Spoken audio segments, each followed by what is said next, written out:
there, it's Brian Sebastian, Movie Reviews and More, Worldwide TV Network, iTube 247 out of Franklin, Tennessee, and iHeartRadio and all the platforms around the world. Yes, I have a different background because I'm not anywhere near Las Vegas. I'm all over the place right now. So this is an exciting show because I'll tell you why. Not only am I talking to my friend, what's her name in Portugal? I don't know what her name is. It's Danielle Martins, obviously. But here's the thing about this. We almost talk every day. So it's becoming, I almost feel like I'm part of her family in a way. But the thing that makes, well, yes, the thing that makes it special is Pauline Irene Stacey. Here's the thing. I love anything when it comes to cleaning. I'm a clean guy. I'm an environmentally friendly guy. I love that. When I saw this, I'm like, I don't know who she is. I haven't read her book yet, but I'm going to, but I like her already because I love anything that's sustainable, environmentally friendly. I'm all about that. Talk about this. Who are you and where are you coming from? Well, the little secret is that the book was actually written 30 years ago. Wow. Right? So I've just been doing some soul searching, since the pandemic and so forth, and some other life events. And I just thought, you know what? It's time for a change. Got to do something different. Been studying a lot about having faith, I guess, in yourself. And not that I lack any confidence, but, it was just time to take the jump. And I heard about Peggy McCall. And I thought, well, if there's somebody out there that has, that could give me some professional assistance, then I'm all for it. And so through Peggy, then I met Danielle's team, which is just remarkable.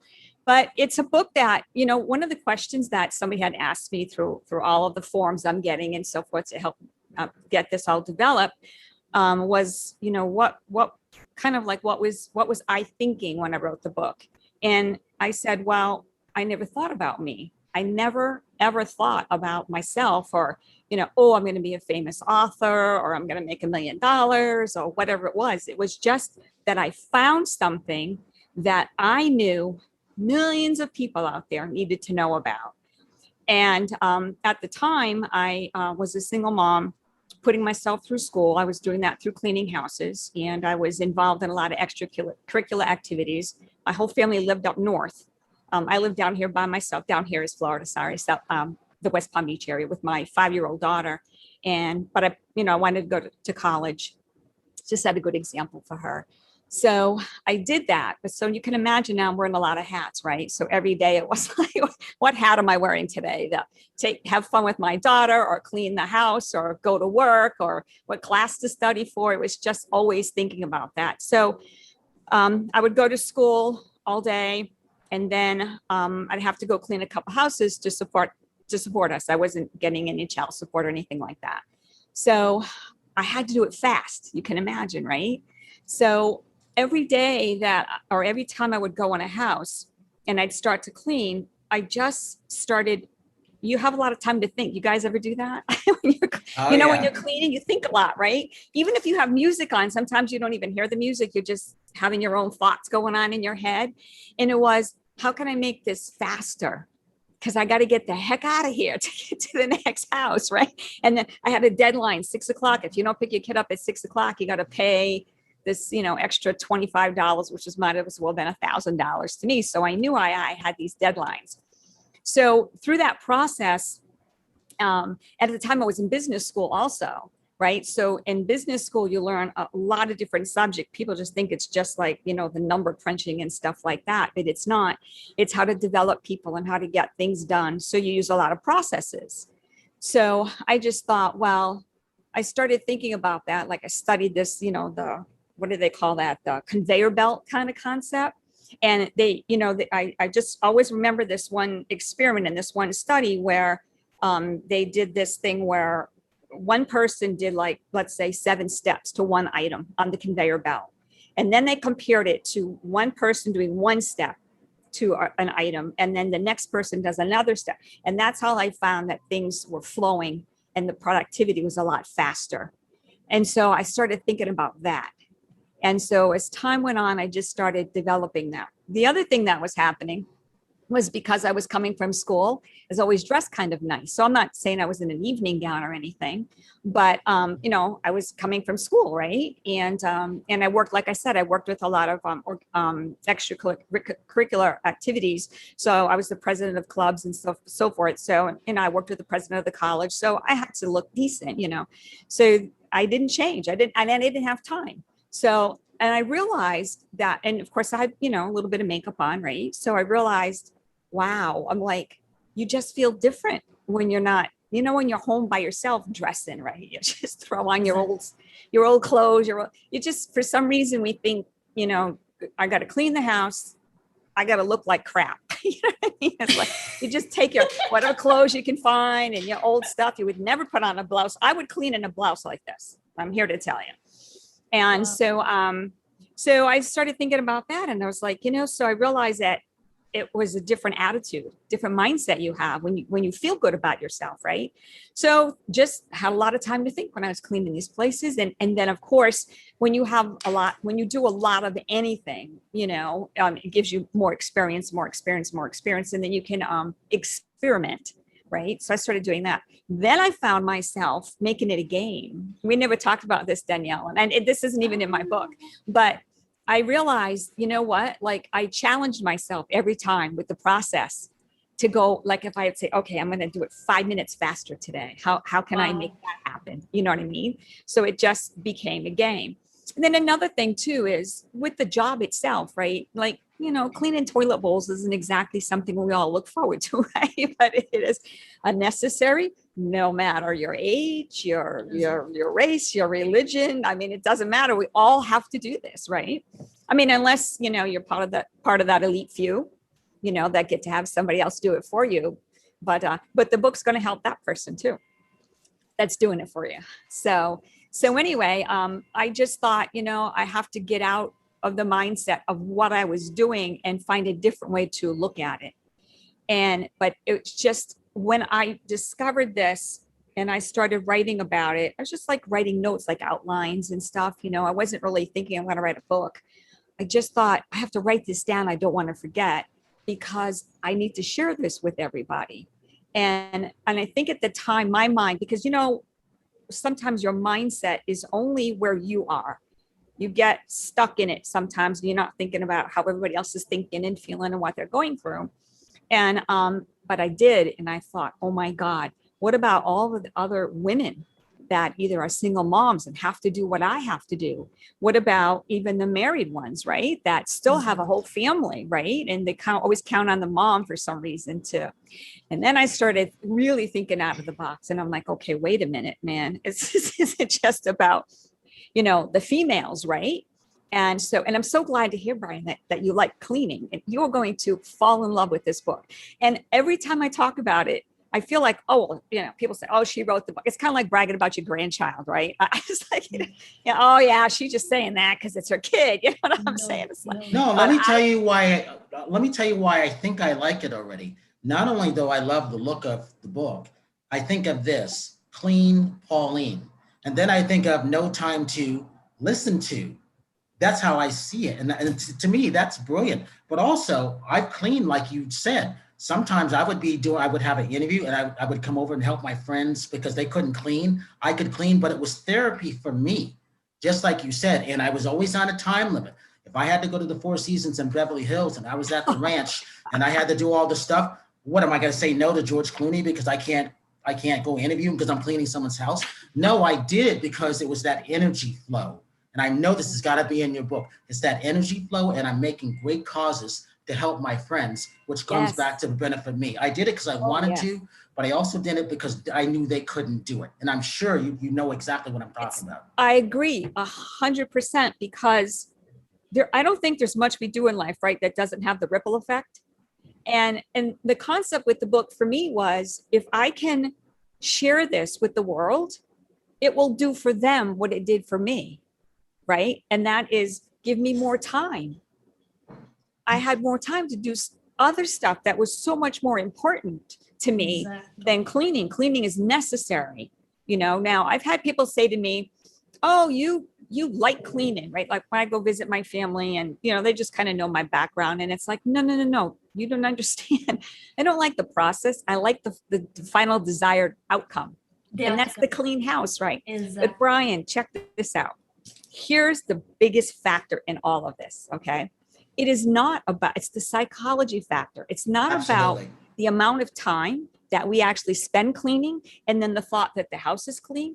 It's the guilt. It's the amount of time that we're not thinking what I should be doing, right? You're not thinking all day about feeling guilty if you're not cleaning. Oh my God, it's 5 o'clock. I'm so tired. I got to make dinner and then I get the kids to bed and husband's coming home and now the weekends come in and you just, and then you're exhausted. So you sit and you try to just unwind and watch a little something. And then you're just thinking the whole time about how the house isn't clean. So it's on your mind. And to me, that's the most important element, because when I would talk to my potential clients, I would explain to them that the service I was delivering wasn't cleaning. The service I was delivering was a peace of mind. Mhm. Imagine coming home, being gone all day and coming home and your house is spotless. Literally and sparkling, right? Literally like sparkling. Like just, if you haven't ever had that feeling, try to imagine it. And remember, we talked to Dave, Danielle, and I don't think you were on the call. And he's like, well, I don't agree with that. And I said, well, has it ever happened? He goes, touche. Well, here's the thing. No, you're absolutely right, because a lot of my friends, I've cleaned their houses. Not only was it good therapy for me, but it's one of those things I would go over their house and it's like, oh my God, this place is a mess. I don't even want to sit down. So while I'm talking to them, while they're telling me their problems, I'm cleaning up their area. And I would always start in the living room. And here's where I became the clean black guy. I joke with people about this, but I really am. Is that my mom, she'd come home from work, just like you were talking about from Bradley. She'd be working 2 jobs. She would start to clean at 1, 2, 3 in the morning. She'd wake us kids up. You know what my favorite job today still is? Vacuuming. It was my job to vacuum. And so imagine this. We lived in an all-white neighborhood in East Lyme, Connecticut. The vacuum would be going off at 3, 4 in the morning. And my friends would say, were you guys vacuuming early in the morning? And I would say, yeah, that was me. Because my mom would come home and she'd wake us up out of bed and make us clean the house. Nice. And then we were so clean that I never had any pictures on my wall. I was not allowed to have any photos of anybody on my wall. I had to put them in a scrapbook. That's how clean. And then when I thought my room was clean, she'd come over and go like this. Nope, I see dust. And I'm like, it's clean to me. So that's how I learned how to clean. So that's why I love your book, and I haven't even read it yet. That's so awesome. But Yeah. it's true. You know. Can I be the guesser of why you like the vacuuming job? Go ahead. The lines when you're done, right? It's like gratifying, right? It is. That's why in the book, it's clean. I talk about like this little hack about you take the cord, you walk to the furthest outlet in the room and you plug it in there, a straight one. It can't be a crooked one, right? So the straight one, and start there. So you start in the back, right? Start at the back of the room and you walk yourself out. So you're not stepping on your own lines. Right. Exactly. And how do you unplug it now? You just yank it and it just, no, it's a little, you got to make all these little games, right? So the game with that is when you yank it, it's like, how far can I get it this time without having to like kind of roll it back, roll it back to you. Well, here's another thing. I mean, Danielle, you'll get this. You have a family. So I don't have a family, so I clean my friends' places usually. So what happens is, toilet lid is always down. Nothing comes up. Yeah. It's got to be down. And I always say, bad things go down it. Nothing good comes up. So you want that energy flow, right? And it's about having those energy flow in certain rings. It's feng shui. It's everything like that. So that's one reason why I do it. And then money can't get to you if you got too much clutter. It doesn't go like this. It goes in a straight line. You got it, baby. And it goes like this. And this goes back to what Pauline was telling about cleaning the house. It helps your mind to be clean also, because the guilt can kill you. The guilt kills your ideas. The guilt robs you time for thinking on ways of doing your work better or enjoying your family, because you are always with that little voice in your head. You need to clean, you need to tidy, you need to do this. This is terrible. I totally agree. I always thought about it as like when you're in college or any school, right? And You always have something, a test to study for, or a homework to do. And I don't know if you guys can relate to this, right? But it's like when you're not doing that, whether you decide to go to the beach that day and just really take a break, or just do something else and finally cook a dinner for the whole family. You know what I'm saying? Like a big dinner instead of making something quick. And it's always like, oh, you got to get back to the desk, you got to get back to the office again. And it just eats away at you. And so that's made me think, because I was in school when this was happening, right? I was like, it's the same feeling. It's horrible. And so you're right, Brian, with the whole flow, right? With everything, all the energy, the money energy, the good vibes, is that when you sit in the chair and it's done, I can't explain. Danielle looks like she totally gets it. Yeah, totally. Yes, it's a phenomenal feeling. And that's why I used to tell my clients, you're not buying a service from me, like you're buying a feeling. Yeah. And another thing that they don't understand, it's based on time too. This time, the time that we're putting in to do this, we're taking our energy and then exerting it and making you feel better. Not only making you feel better, but also your home. That's important because that's where your creativity comes from. So here's another question for you. I've done 5 hoarders houses. Have you talked about that? You've done what? 5 hoarders houses. Oh, yes. Talk about that. So how grueling that is. It's not in the book. I'll talk about it. It's not in the book, but I have to keep, I got to keep some stuff so that I can keep them coming, right? So I tease them with the cleaning book, and then I got a lot of other stuff since I've been working with the team at Hasmark. Right off the bat, Dave's like, "Oh, we got to do a series. It's going to be a series of books called No Time to blah blah blah. Listen to Pauline." That's a good one. Yeah, and so, but yes, I have done that. And I don't know if you guys understand. There's really 2 types of hoarders.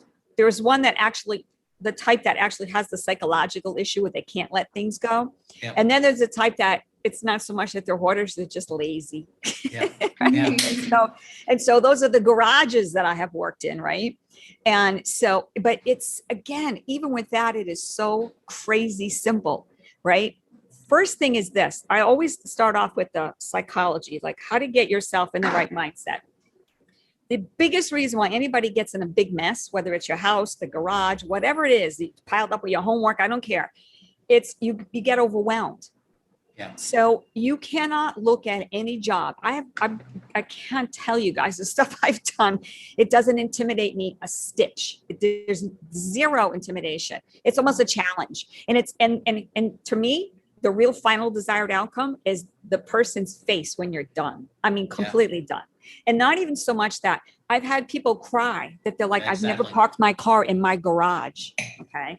But the feeling that gives me it's a pretty good feeling. You know what I mean? When you see people are so happy. I mean, I've had clients whose children the whole time, 20, almost 30 years that they lived in their house, that they moved away and then they'd come to visit. And she stood in the garage and she was crying. And she said, I've never stood in my garage, in my family's garage. Yeah. So, but it's the overwhelming. So you just have to let that go. You cannot look at the big picture. I don't look at the big picture for anything. I always come out, what's my final desired outcome? And I start from the top with the thought, and then I work my way up. And so 3 piles. Okay.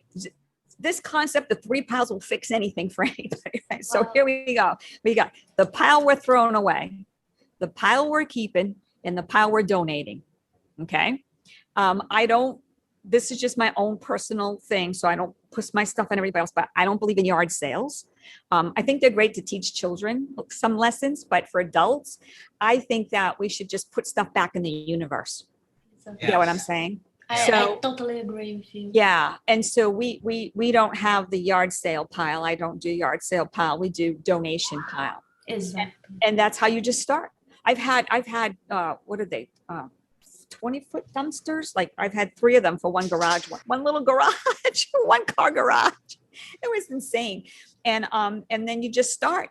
And a lot of times the clients don't even want to be around. They're so overwhelmed, which is the best outcome for me, right? Because, but sometimes you see something and you're like, they might want to keep us. Like if I just go by my gut feeling. you know, and I just look at this and I'm like, oh, this looks kind of sentimental. It might not be, but if I do, then I will walk in and say, hey, you know, what do you think about this? You know, like what pile? And then you do have the clients that want to just sit there and watch you go through everything, and you got to just coach them along. And with hoarders, it's, you know, you got to tug at the heartstrings. You got to talk to them in a way that things matter to them. So you just can't go into a total stranger's house who's a hoarder and just do the job. Like I know my peeps, you know what I'm saying? Like I know them, I talk to them. I've either worked with them before or sat with them and, you know, and just had just plain discussions. I don't say, okay, I'm coming over to talk about your hoarding problem. Like, it's not like that, you know, like, oh, let's see what we can do. And then you just sit and relax and have a cup of tea or whatever, you know, with them and just listen to it. You have to listen, right? There's not really a lot of talking. It's just listening. Because what is it that's in them that's making them feel like this? And so I just ask a lot of questions, a lot of questions. And then finally you can assert from that, what's going on and what matters to them. And that's when you make the plan. That's when you do the attack, right? When you figure out what is it that they're going to get out of this. Because you think about most hoarders and what are they going to get out of you cleaning up their house? Their stuff's gone. See, we care about that there's room to walk around and you don't have to break your head on the coffee table because you are walking over magazines, you know what I'm saying? Like, we care about that, but they don't. So you have to figure out what's going on. What do they care about? And that's kind of how you approach it. Have you ever done an entertainer's house where they would get stuff? Like the first one I did, he wrote for the Dodgers. So we would get a bunch of things sent to us. And after a while, if you're getting a lot of books, baseballs, CDs, DVDs, all this stuff, they start to stack up. So if you're not constantly giving them away or selling them, you imagine what your house looked like. The first time I walked into his house, I thought there was an earthquake. And I looked outside and I was like, when did we have an earthquake? Because everything was like pushed in, it was piled on. And I had to like climb over to get to his couch. And I'm like, what happened? I was always like this. I go, what? That's what I learned at. So it goes back to the psychology part of that, because he sat there on the couch. He couldn't do anything. He was also lazy. Yes. But at the same time, everything was given to him. And he was a major writer. So I would sit there talking to him, what you like you just talked about, and I would clean in little bits and pieces. I would do a little bit here. It took me 5.5 months to do it because I did it in spurts. Yes. Because it was so overwhelming. And then at the last minute, he thought I took everything because it was so clean. Where did all my stuff go? He thought I took it. Yep. Imagine that. So you organized it, is what you're saying? You organized it? But But it was 20 years it was like that. Yeah. Well, that's the thing, right? They get comfortable with it. They don't even see it. Exactly. They don't even see it. They're like, what are you talking about? That's fine. I'm okay. I'm fine. You know? So, I mean, that's the thing, right? You did it. You found a way to do it. And so you visited. Sometimes, especially with like older people, they love company. Yeah. And a lot of times hoarders don't have a lot of company, right? Can't do it. Even family. So just the fact that they have company. So, and then talking to him about what he loves, so he didn't even, and that's what I was saying. Like, sometimes they don't even know what you're doing, which is my favorite way to do it, because then it's like a little kid, right? Then you know this, right? And they don't clean the room in their closet, right? And they go away for a week on vacation or camp or something. And then you go in, because you can't do it when they're there, because they'll be like, no, Mama, I need that. They haven't played with it in 6 years, but no, I gotta have that thing. So when they don't see what you got rid of, they don't even know, they don't miss it. Right? So you have to figure out little tricks like you did, how to deal with the person. I haven't, I lived in Palm Beach County, which is celebrity city. But I haven't cleaned a lot. I'm trying to remember, one guy was a football player. I'm a football freak. So, and I don't even remember who he is right now. I haven't thought about this in so long. This was like 30 years ago when I was writing the book. Not people. I do remember that the guy, his stuff was organized. It's just that the house was a disaster, like dirty. Like, Right. you know, you're really Wow. good at dust and stuff. Because that's the thing, right? That's what's in the book, Brian, is separating. That's what we were talking about, the conveyor belt concept, right? Separating the concepts, because people get overwhelmed because they say, hey, all right, we're going to clean the house now. And then they start the laundry, and then they do all the dishes, and then they pick up the toys and blah, blah, blah. It's like, no, that's not cleaning. That's organizing, right? It's two completely different things. And even in the book, a lot of times I say, hey, if you don't want to pick up everything off the shelf every week, don't. Who cares? Especially when you do it every week. It's not that bad, you know? So you can skip dust, moving everything. If you don't want to do it, don't do it. You know, if you want to move everything every couple of weeks, then move everything every couple of weeks, you know, but it's cleaning. We're just cleaning. That's all we're doing is cleaning.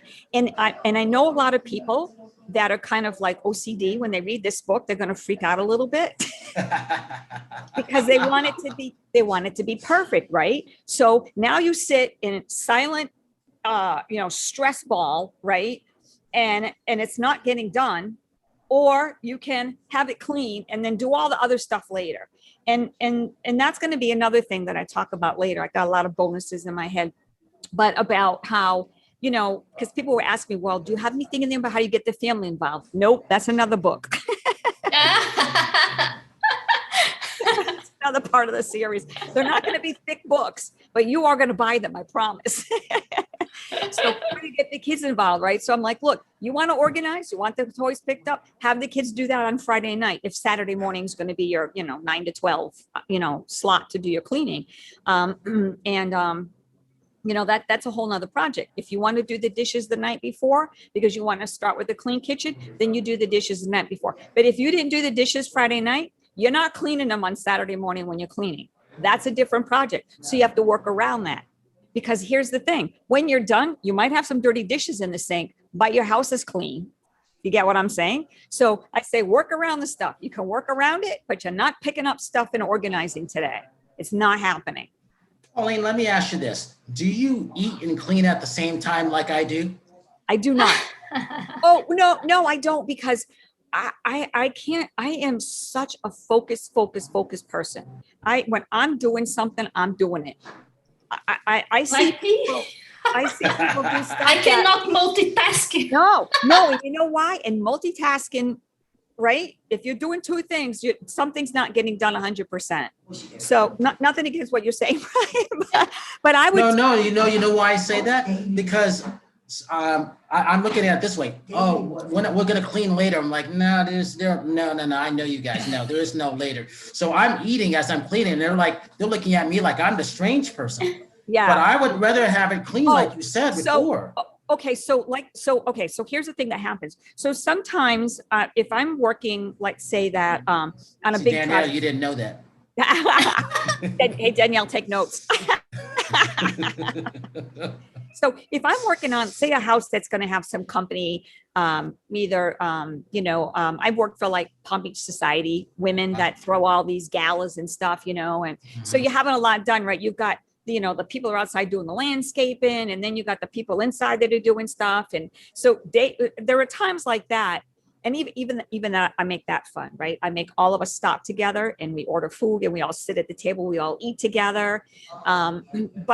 But there's times where, yeah, I am starving and I'm like, I need to, when you get to the point where you can't focus because you're hungry, then yes, yeah. I have done that because I don't want to stop. I've had that happen too. And that's bad, but it's also good. And you know, when I get stopped, I don't feel the same energy to come back to the world, the work, you know. So that's why I prefer to begin and to ending at once. That's my theory to making everybody, right? The yard workers and the people inside and the people that are setting up the servers and whatever else, the chef people, whatever, the people that are cooking, like we all sit, even the guys that are doing construction, doing repairs outside or whatever before the big things happening, right? No, we're all sit at the same time. I walk around and I get somebody to say, what do you eat? What do you want to eat? You know, and then we order from the same place. We all sit and eat at the same time because first of all, it's just a nice thing to do, right? Everybody talks or whatever, you take a nice break. But that, Danielle, is how we're able to like, okay, now we're all going to go back to work. So if I didn't do that and we all just took our own little break, that's how I would feel. You know what I mean? Like, So yeah, you just gotta, listen to people and look around and see what's going on and get the job done. But when you're home and you got the family or you're by yourself, right? If you think to yourself, listen, if I follow these little instructions, as crazy as they might seem, it's going to be done. And and Brian, it says 3 hours or less. I didn't put the word guarantee. I used to do that, but I'm like, well, I'm dealing with a lot of people now and people get crazy. I might get sued because I guaranteed her. But I'll tell you what, I'll go clean your house and I'll do it in 3 hours. I guarantee that. But, when I worked in these big houses where they had, again, Palm Beach County, right? They would have maybe 2 or 3 kids, but they'd have 27 bedrooms and 35 bathrooms. It's just like rooms that you just, and so obviously you don't have to clean them all the time. But here's the thing, Pauline, they're not thinking about when they buy these mansions that they have to clean them. They're not thinking about that, are they? And here's a tip for those of you that are out there that have a cleaning business, right? I never, ever charged by the hour though. Never did. That takes away 2 elements, right? One is you can't be faulted by the client for doing dragging things out, right? Like they can't say, oh, you took this long because you wanted to make the money, right? That's one. So there's no hassle. There's no bickering. They know how much money to leave you every week. They know what's in the budget, right? And you just do the job. So if Pauline's in a hurry and I have to be done 5 minutes faster, then Pauline's going to figure out how to get it done, but it's going to get done 100%, not, half. I don't know. I can't say this out loud, but half, bleed. Yeah. Right. And then, so it takes away that whole surprise element, and you're just doing what you need to do. And the client always knows, that they're going to get the house clean. They don't care at this point how long you're there. That doesn't matter to them. It matters to us. If you're home by yourself and you're doing your own house, oh, trust me, it matters to you too, right? Because let's say you're going to say Saturday morning's my cleaning slot, and I'm going to start at 9, and I'm telling you, you can be done by 12. You're going to be done. Some people will be done sooner if you got a really small apartment and you're the only one that's in it, but it's still about the process. But here's the other thing the book does, especially once you do it, right? So what we did, Brian, as a bonus is I outlined in very simple form, created an outline so you can print it out, take that one sheet of paper into this room, or take this one sheet when you're doing the dusting, and you can just follow. So you don't have to bring the book or remember. So you just go, right? Wow. Do that. I'm telling you guys, the most would be 3 times. You'd never have to do it again. But here's where I'm going with this. You start to take that concept of the process into all elements of your life. You start using that same concept. How cool is that?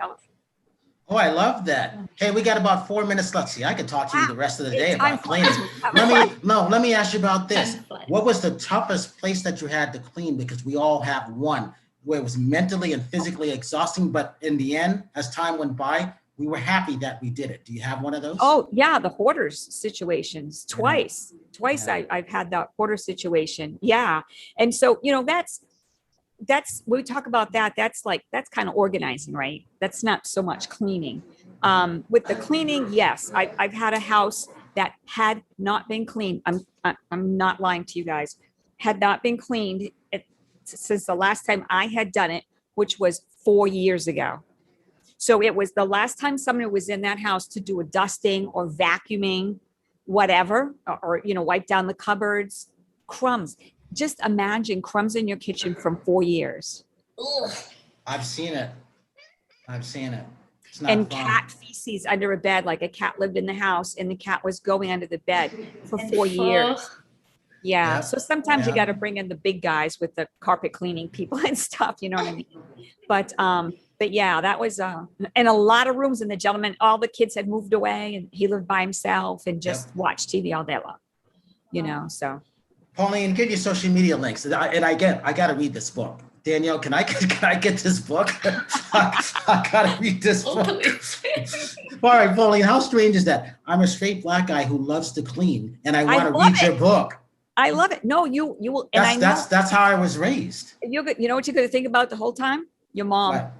You're going to think about your mom. I already do. I'm like, my mom tortured me with the vacuum at 2 and 4 in the morning as I was cleaning. I tell people this story and they don't believe me until they see me clean. That's awesome. It is therapy as you're talking about. And I get some of my great ideas from cleaning. So Yes. absolutely. Right? Yes. Absolutely. So Go ahead. social media links, Danielle, right, are it's www.paulineirenestacey.com. And for the book, should I give them that, Danielle? Or so Yes, you can. for the website for the book, which we're still building, is no time to clean, listen to Pauline.com. So they're all very simple. But if you do Pauline Irene Stacey .com, that will take you to everything. And also Facebook is the same, right? I got a good teacher. Yes, she's not an amateur, she's a pro. In branding, I am. Okay. I was kidding around with my assistant and I said, I'm so sick of looking at myself. No, Just keep Pauline. seeing myself everywhere. No, you're very attractive. You're very pretty. Like I said, I love the background. I love what the book looks like. It's clean. I have to use that. I'm not just saying it, but it is. It's got a nice clean look to it. That's the team. They're awesome. I know. I love it too. And before we run out of time, I got to say this. If you see someone without a smile, please give them one of yours, because there's nothing like cleaning. It makes you feel better. Right. So no time to clean. Listen to Pauline. Pauline, thank you so much. Danielle, thank you so much. And I got to get this book. I'm serious. I can't wait for your feedback. You got to give me the negative and the positive feedback, Brian. Oh, there's no negative to clean. Are you kidding me? Well, I'm just saying feedback on the book, or if you have ideas, for the other ones. Oh, you're going to get that too. We get about the series all the time now. Thank you for that. And we will see you. It's been